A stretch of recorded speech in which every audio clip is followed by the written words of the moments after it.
Ancient of days, as old as you are, as old as you are, you will never change. Ancient of days, as old as you are, as old as you are, you will never change. Hello there, Ancient of Days, how old you are, O Lord, He remained the same. The Ancient of Days has never changed. Is the God of yesterday, today, and forever. Welcome to an atmosphere of worship. It's nice having you join me this very day, a blessed day, a wonderful day that the Lord has made. On an atmosphere of worship is a program where we talk about church music, choir music, and everything that has to do with choir music, so to speak. In this episode is episode 9, where we'll be talking about your dressing and you. Your dressing is the real you. Your dressing, your real you. How do you dress? As a music minister, is your dressing modest? Are you modest in your dressing as a music minister? That's what we'll be talking about today. An atmosphere of worship is on all social media platforms.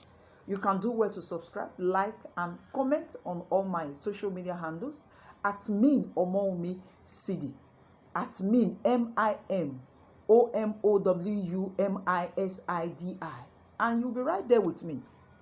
Like today, we'll be talking about your dressing, the real you. Dress the way you want to be addressed. This morning, I'll just be talking about touching some few things. As a worship leader, you probably dress confronting some dress code issues in your church. So you sit back and think, what do I address? What do I address today? Is it the uniform? What do I actually address? Is it the hat? Is it the cap? Is it the shirt? Is it the skirt? Is it the gown? Is it the makeup?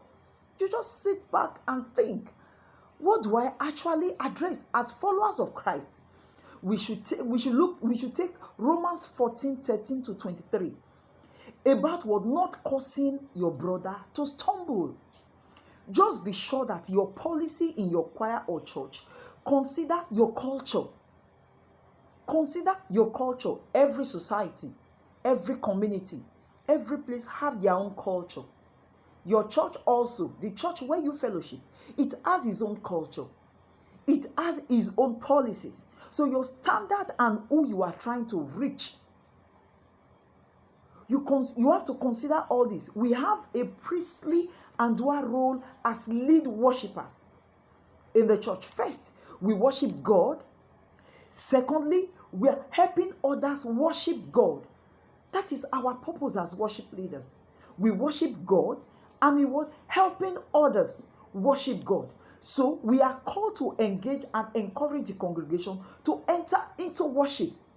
That is our main purpose. We can't stand and shouldn't be invisible, but we can and should do everything in our power to to move the attention off ourselves.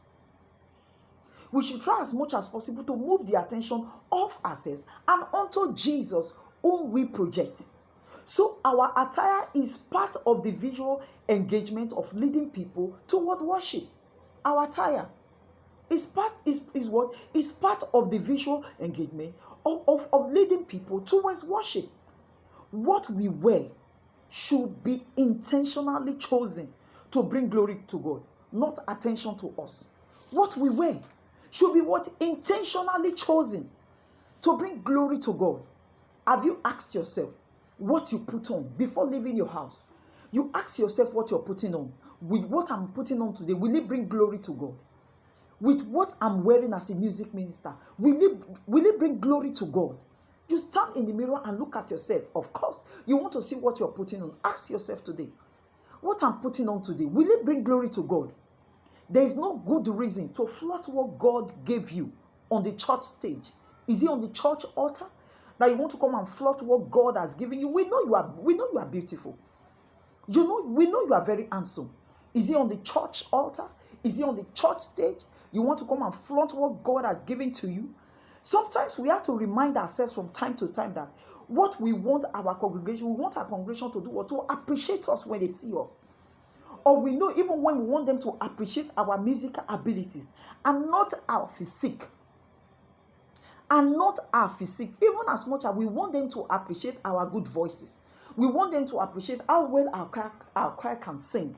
How well we can do well with our voices.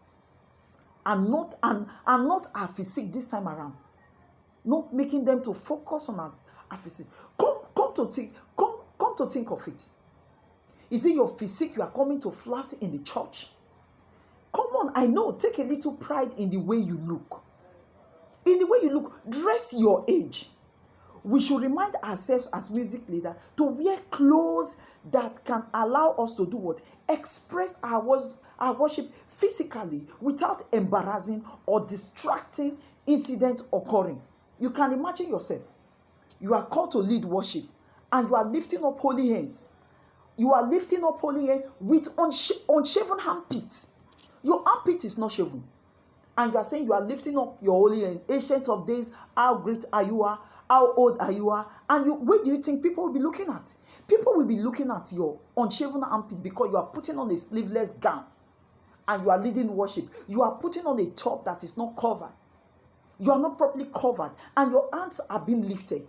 You are confusing people in the church as a music leader. Do you think it is the worship you're leading that they will be looking at? No, they will be looking at your unshaven armpits. That's what you're supposed to take care of. Your clothes that you're wearing supposed to cover your body. It's supposed to cover you so that you will not cause embarrassment in the church. You will not cause distracting incidents in the church. Tight pants or trousers and shirts. Even in females, uncovered tops, above knee skirts, low cut skirt. You can imagine what we put on in the church. You call yourself a worship leader. Your skirt you are putting on above the knee skirt. You are putting on uncovered top. What do you think people will be looking at? It is you. You are drawing attention to yourself and removing the attention, the focus of people, the focus of why you are there to lead. You are removing their focus from God. You are causing them to slumber. So let's be specific with our team. Let's be specific with our choir. You have your policies. You have your rules. You have your rules of engagement in the choir. Not everyone has the same notion of appropriate. What you term appropriate in your own choir is to another person is not appropriate. Some churches, some choir, they put on trousers. Some don't. Some put on hats. Some don't. Some wear makeup. Some don't. So you have to follow the culture of your church, the culture of your choir, the policies and rules of engagement in your choir. Like I said earlier on, dress your age. 18 years old should do what? They should look 18 years old. 18 years old should dress 18 years old. 40 years should not. You are 40 years. You want to dress like 18 years old. Yesterday, you just celebrated. You called everybody to celebrate with you and said, oh, I'm +1 today. You are happy. They will tell you, age gracefully. And today, you are dressing like 15 years old. Which one do you want us to believe? Are you 15 or you are 40? Why can't you take glory? Many people did not live to see the age that you are celebrating. And you want to go back. You want to tell God, no, I'm not happy. Yesterday I was happy being 40. Today I'm not happy. I want to be 15 today. Whom are you deceiving? Whom are you deceiving? I'm not saying because you are 40 you should dress like my grandmother. No. There is pride. Take pride in your age. Take pride in how old you are and look beautifully.